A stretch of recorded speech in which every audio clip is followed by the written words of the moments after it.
le carnet Write in the Rain. Alors ça, c'est un truc que j'attends depuis un petit moment. Ça me fait super plaisir d'avoir reçu ce machin. On va pouvoir le tester parce que ça, aux États-Unis, c'est vraiment le truc qu'il faut absolument avoir. C'est le must-have. C'est un carnet donc en papier, mais c'est apparemment pas n'importe quel papier. C'est-à-dire que selon leurs recommandations, vous voyez, vous pouvez utiliser ce carnet dans des conditions de taré, à savoir sous l'eau. Sweat, je vois pas du tout ce que c'est. Vous pouvez l'utiliser en portant un sweat, de la graisse, de la boue, et puis vous pouvez passer ce papier dans la machine à laver, dans une poche. Vous pouvez l'oublier. Apparemment, on retrouvera nos notes, voilà, malgré ce passage absolument diabolique. Sweat, je pense que ça doit être une transpiration, vous voyez, en fait. Hein. Je le vois, Sweat, en général, c'est plutôt humide, donc j'imagine que c'est ça. Voilà, alors ça, c'est, je crois, l'arrière du calepin, où vous voyez une première échelle. Alors, c'est pas un double décimètre, c'est un décimètre,3. Il y a 13 cm de ce côté-là, et puis vous retrouvez ici des pouces, voilà, en inch. Moi, ça peut être pratique pour mesurer quelque chose, une longueur, c'est assez marrant. Une jolie publicité, j'aime bien quand c'est fait comme ça, là, ce style-là, c'est vraiment un truc que j'apprécie, je trouve ça très très sympa, on lit absolument tout, c'est super bien présenté, c'est agréable comme tout, entre la BD et le bouquin d'histoire, c'est assez marrant. On va revenir sur la page de garde, voilà, c'est celle-ci. Alors à l'intérieur, on a encore quelques petits trucs sympas, ouais, des conversions métriques, enfin métriques et puis impériales, hein, bien sûr, le métrique et puis ce qui est utilisé aux États-Unis entre autres. Pareil, les conversions toujours avec des miles, des pieds, des yards. C'est assez sympa. C'est vrai qu'on s'y perd, c'est tellement le BINS leur système. Le système métrique, mais il faudrait vraiment que ça soit adopté par tout le monde parce qu'alors, il y a des conversions en poids qui sont des livres qui sont même pas de vrais livres, enfin c'est incompréhensible. Alors ceci dit, les poids sont pas écrits là-dessus, hein. Là c'est vraiment des distances. Mais c'est quand même sympa, avec des échelles, hein. Le 1,50 millième, qu'est-ce que j'ai ici? Le 1,100 millième, hein, ça évite d'avoir un clutch dans la poche, 25 millième et 250 millième. 2 mètres évidemment. Voilà, on va faire le petit test parce que moi ça me semble un petit peu nécessaire parce que pour une fois, moi je vous montre des choses mais on peut pas dire que je les teste beaucoup, hein. C'était pas le but non plus d'avoir créé cette chaîne, c'était de faire une présentation des produits que je pouvais avoir ou acheter spécifiquement qui me semblait intéressant de vous montrer. Là on a un papier tout à fait simple, c'est pas du tout du Write in the Rain, ça c'est vraiment le papier le plus simple que vous pouvez trouver, ça vient d'un petit bloc. Ce papier là, je l'ai, j'ai écrit au stylo dessus et je l'ai passé sous l'eau, mais quand je dis passer sous l'eau, c'est qu'il a vraiment fait le sous-marin ce machin, voilà. Il s'est pas déchiré, il a séché au soleil, il est dans cet état là, ça peut nous faire une sorte de comparatif. Alors, on va prendre la même feuille que celui-ci, c'est-à-dire un papier relativement fin, c'est ce que vous allez trouver sur pas mal de calepins. Vous noterez qu'il y a un petit poinçon, c'est ce qui va nous permettre de faire la différence, hein. Voilà. Alors, je vais écrire sur un petit peu de vent, hein, comme quoi on est bien en pleine nature. On va prendre différents stylos, on va commencer, voilà, je mets mes petits stylos ici, on va commencer avec un crayon de papier. Crayon de papier, on va écrire sur le Write in the Rain. Allez, ça c'est fait pour le papier. J'espère que vous voyez bien ce que je fais. Ça c'est le stylo bille. Ça c'est le stylo bille. Voilà. Stylo bille M&M's en plus. Là on va avoir une sorte de feutre. Alors il est déconseillé d'utiliser des encres à l'eau.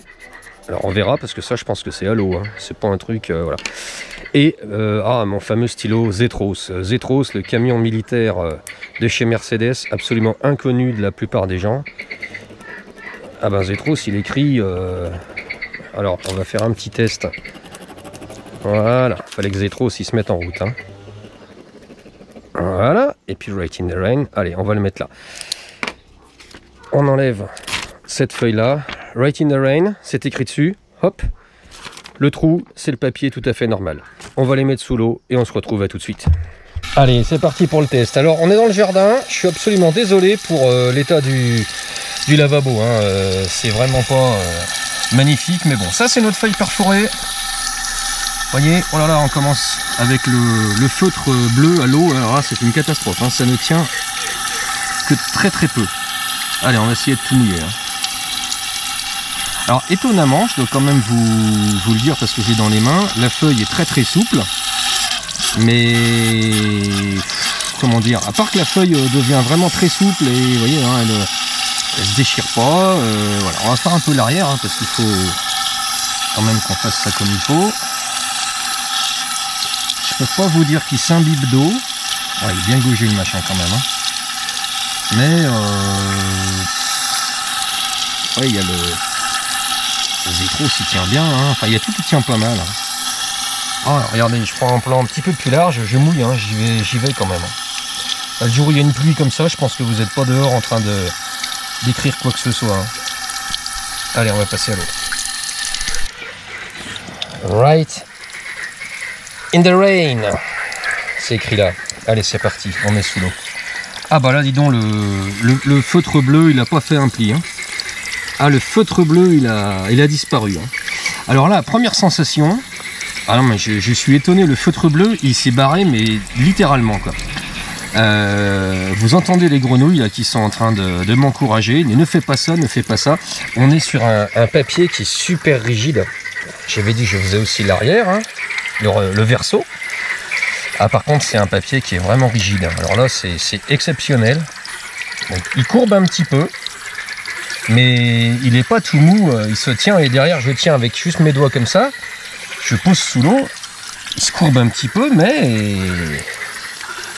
Ah oui, non, c'est quand même... Ça fait la différence.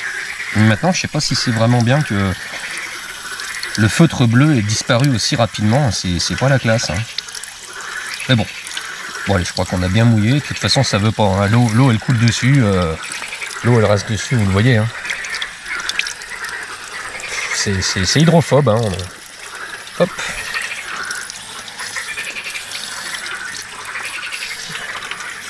Allez, on va regarder en plein soleil ce que ça donne. On est reparti, voilà. On vient vous voyez, j'ai encore la main mouillée. On vient de faire ce test à l'eau. On n'entend plus les grenouilles. Je vous rassure, hein, j'ai tué personne. Je leur ai juste donné leurs croquettes. Donc, normalement, elles devraient se calmer un petit peu. Qu'est-ce qu'on voit ici? Ben, nos deux essais, nos deux tests. Hein. Ici, le Right in the Rain. Alors, je le secoue un petit peu. Parce que c'est vrai que... Alors, il gondole un poil au soleil. Et alors... je crois que c'est quand même... alors j'ose pas enlever l'autre, j'ai peur qu'il se déchire en mille. Mais vous voyez, je les mets l'un côté de l'autre. Hein, là, on voit plus vraiment... il y a une petite trace d'encre bleue. C'était ce feutre-là. Là, ça a complètement disparu. Vous avez vu, ça a été lavé, mais alors direct. Hein. Le bille, le vrai bille vraiment bleu, lui, il tient. Mais alors, il n'y a aucun souci. Un stylo bille, encre noire, il tient aussi sans aucun problème.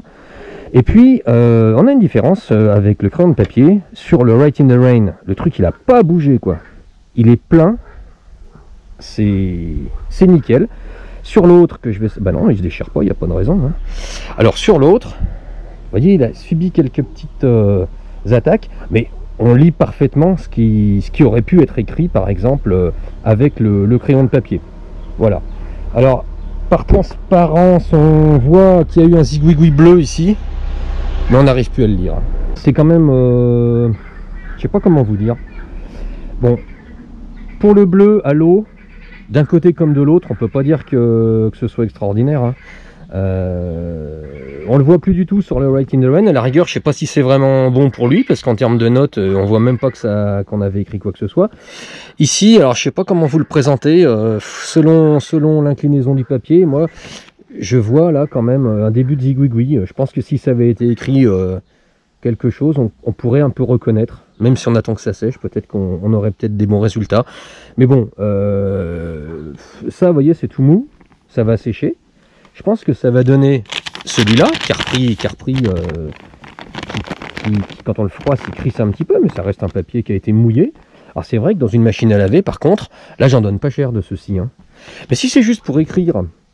non pas sous l'eau mais pour écrire et ensuite se faire mouiller et ensuite récupérer le papier, bah, je vais être assez honnête comme à chaque fois, je vois pas bien l'intérêt d'acheter ce genre de truc parce que le rapport c'est quand même de 1 à 3, c'est à dire que ça coûte quand même 3 fois moins cher que ça. Si c'est pour écrire, déposer les feuilles, il pleut et on reprend ces feuilles, ben, si on n'a pas utilisé de l'encre à l'eau, automatiquement, l'une comme l'autre, on retrouve ce qu'on a écrit. Hein. Alors c'est pas présentable d'un côté, enfin disons que ça donne ça. Là, ouais, il est quand même un peu... il gondole, hein. Il y a des gouttelettes qui sont encore dessus, il gondole un petit peu ce papier. Bon, c'est vrai qu'il est très très rigide à l'origine. Hein.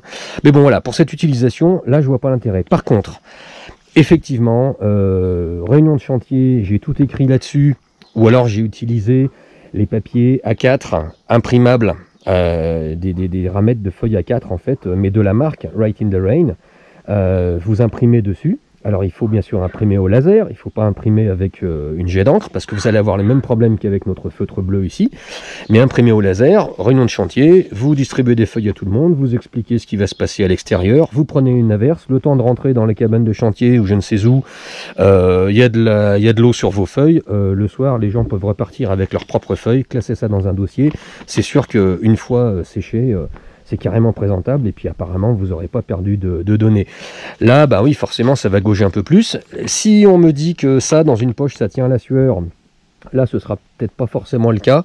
Le pire étant, je pense, la machine à laver, où là vous êtes absolument sûr d'avoir des copeaux, parce qu'en plus on va rajouter de la température à l'eau, donc je suis pas sûr que ça soit génial pour le papier. Si ça, on nous dit que ça tient, bah, je vais pas faire le test non plus. Moi ce que je voulais c'était les passer sous l'eau et puis vous montrer. Vous allez vraiment, hein, vous voyez, il n'arrive pas à tenir, hein. C'est vraiment le truc, il est gaugé, il demande qu'à se décomposer, quoi. Voilà, je le tiens, ça se déchire pas trop, mais là la feuille elle est restée sèche, quoi. Ah, c'est encore un peu mouillé, mais non, c'est vraiment un truc sympa. Alors il paraîtrait que c'est fait avec du bois mélangé à de la pâte à papier recyclée, c'est-à-dire du vrai papier recyclé, plus des copeaux de bois, ce qui rigidifie véritablement. Puis après, ils ont peut-être un procédé magique que je connais pas, mais en tout cas, on va pas le connaître. Hein. C'est comme la recette du Coca-Cola, on va même pas essayer de demander. Là, on relit encore hein, ce que j'avais écrit au feutre bleu, c'est-à-dire à l'encre à l'eau. Là, il n'y a rien. Alors, on le savait, hein, c'était préconisé, ne pas écrire avec une encre à l'eau.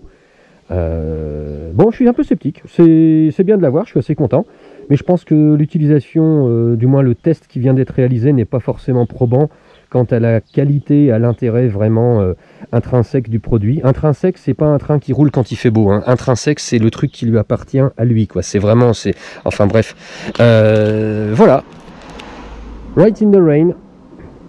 Bon, moi je peux recommander à partir du moment où c'est un truc qui est super connu et je pense qu'il faut pousser un petit peu les essais au fur et à mesure. Moi je pense qu'un jour je l'utiliserai et je serai content d'avoir ça plutôt que d'avoir un papier beaucoup plus classique qui va finir par se déliter. Là c'est pas le cas. Voilà, bon, ma foi, c'était notre premier test. Hein. Je dis pas qu'il y en aura beaucoup, mais en tout cas, celui-là il a le mérite d'avoir été mis en place. Voilà, à bientôt. Allez, salut.